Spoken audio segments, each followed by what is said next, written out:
Good morning students. कैसे हैं आप लोग? उम्मीद है अच्छे होंगे, है ना। और इस लॉकडाउन की स्थिति में घर पर काफी सुरक्षित ढंग से रह रहे होंगे, पढ़ रहे होंगे, लिख रहे होंगे, है ना। तो आज हम लोग छोटे बच्चों के लिए, है ना, यूकेजी से 5वीं क्लास तक के लिए हम लोग जो वीडियो लेकर के आए हैं वो है फ्रैक्शन पे, है ना। तो आज हम लोग फ्रैक्शन का यानी कि भिन्न का जोड़ और घटाव सीखेंगे, ठीक है। जिन्हें भी नहीं आता है वो ध्यान से इस वीडियो को देखेंगे और सीखेंगे, ठीक है।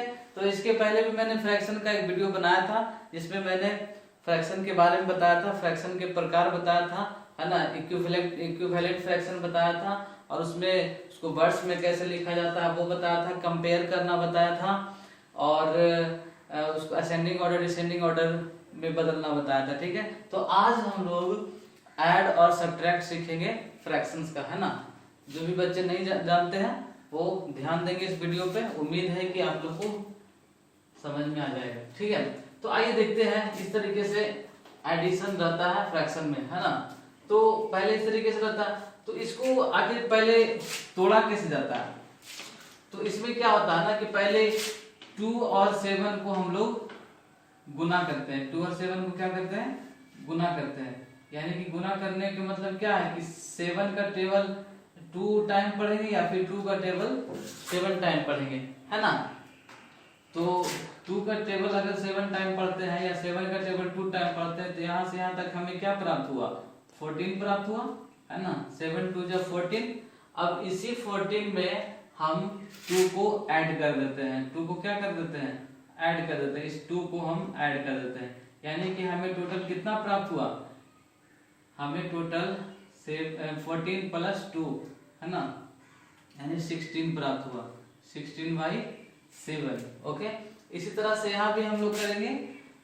2 में 1 को हम लोग मल्टीप्लाई करेंगे, तो मल्टीप्लाई करने से हम 2 ही आएगा। फिर इस 2 में हम लोग 1 को ऐड करेंगे, तो 1 को ऐड करेंगे तो 3 हो जाएगा, 3/2, है ना। यहाँ पे देखेंगे कि 3 × 14, है ना। तो 14 का टेबल या तो 3 बार पढ़िए, 3 का टेबल 14 बार पढ़िए, लेकिन 3 का टेबल तो 14 बार आता नहीं होगा। तो 14 का ही टेबल आप लोग 3 बार पढ़े, है ना। तो 14 बन जाए 14, 14 2 जा 28, है ना। अब 14 3 जा 42, है ना। तो 42 यहाँ तक आया। तो 42 में हम लोग क्या करेंगे? 5 को ऐड करेंगे, ठीक है। तो कितना होगा? 47। 47/14, 47/14। तो आप देख सकते हैं इस तरीके से इसको तोड़ा जाता है ना। पहले इन दोनों को गुना किया जाता है और ऊपर वाले को जोड़ दिया जाता है। और जो नीचे जो है, जो नीचे आपका है ये वाला, ये सेम टू सेम नीचे लिखा जाता है। 7 है तो 7, 2 है तो 2 और 14 है तो 14। इस तरीके से इसको तोड़ा जाता है ना। तो इसको हिंदी में बोलते हैं कि पूर्णांक में, पूर्णांक में से इसको सिंपल में तोड़ा जाता है, ठीक है। तो देख सकते हैं कि यहाँ पे ये किस फ्रैक्शन में है। ये जिसका न्यूमरेटर बड़ा और डिनोमिनेटर छोटा हो तो वो क्या होता है? इम्प्रॉपर फ्रैक्शन होता है ना। तो आइए अब है मुख्य रूप से कि इसको हम लोग कैसे जोड़ना सीखेंगे। तो ये जो होता है कि आपका जो क्वेश्चन है यहाँ से भी आ सकता है, ये नहीं भी हो सकता है ना। ये क्वेश्चन नहीं भी हो सकता है, डायरेक्ट ये क्वेश्चन लिखा रहेगा, ठीक है। तो आपको डायरेक्ट बनाना शुरू कर दीजिए। क्वेश्चन आपको इस तरह से भी आ सकता है, सिर्फ यही पोर्शन रहेगा। तो इस तरह से रहेगा तो आप आसानी से जोड़ना शुरू कर सकते हैं। लेकिन जब क्वेश्चन इस तरह से रहेगा तो पहले आपको इस तरह से तोड़ना होगा, है ना। उसके बाद फिर अब आगे का प्रोसेस देखिए। जब इधर इतना ही रहेगा तब तो बनाएंगे ही, लेकिन जब इस तरह से रहेगा तो पहले तोड़ना पड़ेगा। तब यहाँ से प्रोसेस क्या होगा कि पहले आप इन तीनों का एलसीएम लेंगे। तो इन तीनों का एलसीएम लेने के लिए मैंने सिखाया था इस तरीके से एलसीएम लेंगे, है ना। इसमें देखिए कि 2 से पहले लगेगा तो कम से कम 2 अंक लगना चाहिए। तो 2 7 तो नहीं लग रहा है, फिर 2 से 1 बार में ये लग रहा है, फिर ये 2 से 7 बार में लग रहा है। अब है कि ना 2 से लगेगा, ना 3 से लगेगा, ना 5 से लगेगा, डायरेक्ट 7 से लगेगा। तो यहाँ 1 बार में लग गया, यहाँ 1 बार में लग गया, यहाँ 1 बार में। अब इन दोनों को गुना करेंगे तो 14 आएगा। नीचे तो खैर एक ही है तो 14 आएगा, यानी कि हमारा एलसीएम कितना हुआ? 14 हुआ, है ना, हमारा एलसीएम 14 हुआ। अब यहाँ से प्रोसेस देखिए, यहाँ से जो एलसीएम हमारा आ गया वो 14 आया। अब यहाँ से प्रोसेस क्या होगा कि अब हम इसको इससे भागा देंगे, 7 से 14 में भागा देंगे। अब 7 को 14 में जब हम भाग देंगे तो क्या निकल के आएगा, है ना, यानी कि 7 का टेबल पढ़ेंगे तो कितने बार में 14 आता है, 2 बार में। यानी कि जो आपको निकल के आया भाग देने के बाद, है ना, डिवाइड करने के बाद जो आपको निकल के आया, जो भी आपका कोसेंट निकल के आया, है ना, कोसेंट निकल के आया, जो भी कोसेंट कितना निकल के आया 2, है ना, 7 से हम लोग 14 में क्या किए, भाग दिए, यहाँ 2 निकल के आया, ठीक है। या फिर 7 का टेबल पढ़े तो कितने बार में 14 आया, 2 बार में। यही हमारा क्या हुआ, कोसेंट हुआ। तो ये जो 2 निकल के आया, यही 2 जितना भी निकल के आया उसको हम ऊपर वाले से गुना कर देते हैं, है ना, ऊपर वाले से गुना करेंगे तो यहाँ पे कितना लिखा जाएगा, यहाँ पे आपका लिखाएगा 32 लिखाएगा, ठीक है। अभी प्लस का चिन्ह है तो प्लस देंगे। अब है कि फिर हम 2 से, है ना, 14 में भाग करेंगे तो कितना, 2 का टेबल कितना बार पढ़ेंगे तो 14 आएगा, 7 बार। तो 7 जब आया तो उसी 7 को हम लोग 3 में गुना कर देंगे तो यहाँ पे 21 आएगा। उसके बाद फिर 14 का टेबल, फिर 14 दोनों तरफ 14 ही है तो 14 का टेबल एक बार पढ़ेंगे तो 14 आ जाएगा, यानी कि एक बार पढ़े तो एक बार आ गया, यानी कि 47 में हम लोग एक बार गुना करना है, यानी कि यहाँ पे हम लोग 47 में एक बार गुना करेंगे तो 47 ही आएगा। अब क्या करना है, इन तीनों को कैलकुलेट करना है, ठीक है। इन तीनों को जोड़ेंगे 32, 21 और 47, है ना, तो यहाँ पे 0 आएगा, है ना, 0, बाकी जो हाथ में रह गया 1 है, और 4, 2, 8, है ना, तो 6, 3, 9 और 100, है ना, कितना आएगा। तो यहाँ पे आ गया आपका कितना, सब जोड़ करके 100 आया, बाकी बचा 14, है ना, नीचे कितना लिखाएगा, ये जो 14 है 14 लिखाएगा। तो आप यहाँ पे भी आंसर आप लिख सकते हैं, लेकिन चूंकि ये पहले से 3 अंकों में था, पूर्णांक में था, इसलिए आपको भी 3 अंक में बदलना पड़ेगा। अब इसको 3 अंक में बदलने के लिए क्या करेंगे कि 14 से हम लोग 100 में भाग करेंगे, है ना, 14 से जब 100 में भाग करेंगे तो 14 का टेबल पढ़ेंगे, है ना, तो 7 बार में 98 आता है ना, तो यहाँ पे 100 में से 98 गया तो 2 बचा, और यहाँ पे ये कट जाएगा, ठीक है। तो अब रहा बात कि इसको पूर्णांक में लिखते कैसे हैं, तो मैं यहाँ बता रहा हूं कि जो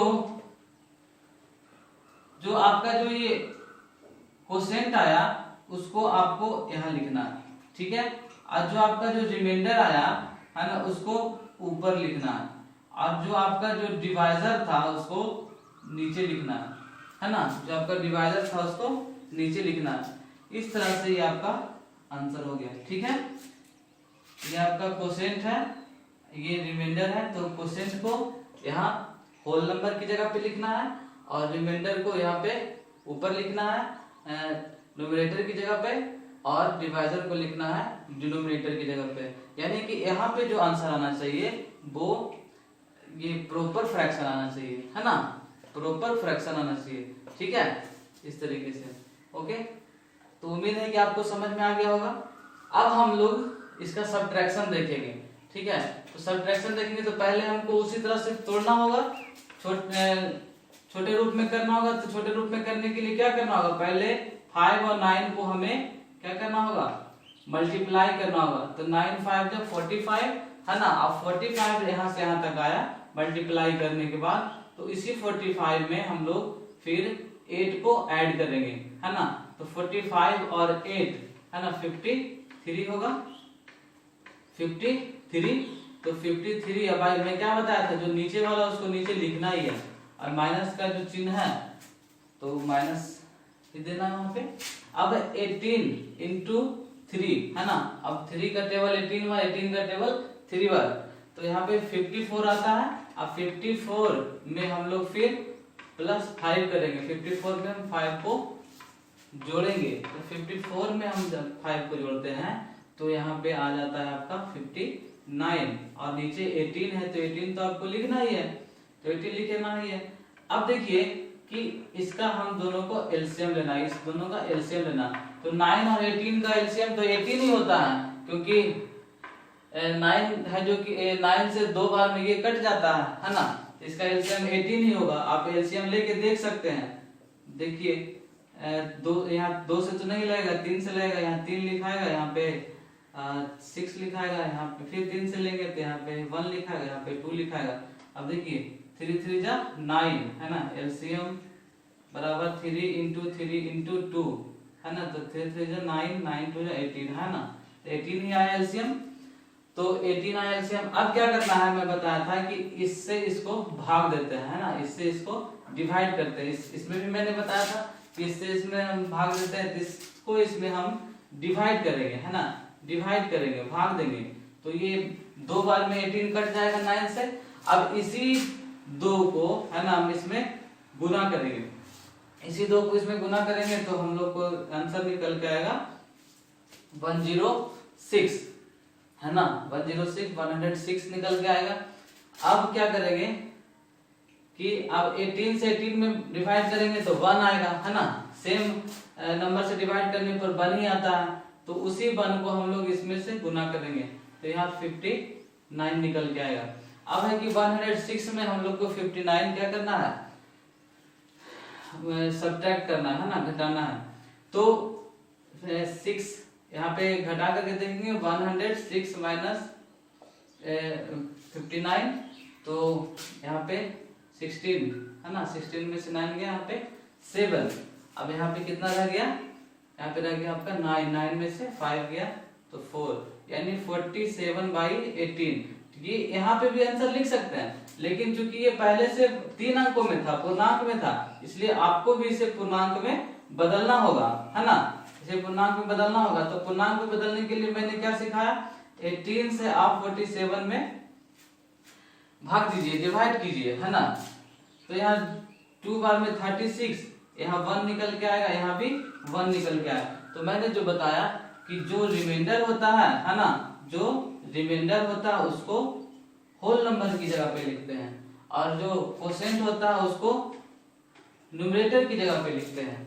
और जो डिवाइजर होता है, सॉरी उल्टा शायद हो गया, यहाँ पे मैं बताया था कि जो कोसेंट होता है उसको होल नंबर की जगह पे लिखते हैं, और जो रिमाइंडर होता है उसे ऊपर लिखते हैं, और जो डिवाइजर होता है उसे नीचे डिनोमिनेटर की जगह पर लिखते हैं है ना। इस तरीके से आपका ये आंसर हो गया, ठीक है। उम्मीद है कि समझ में आ गया होगा है ना। वीडियो को बार बार देखिए, और इस पे आधारित मैं कुछ क्वेश्चन भी आप लोग को भेज दूंगा और उससे आप लोग बनाएंगे, ठीक है। Okay, thank you for watching this video.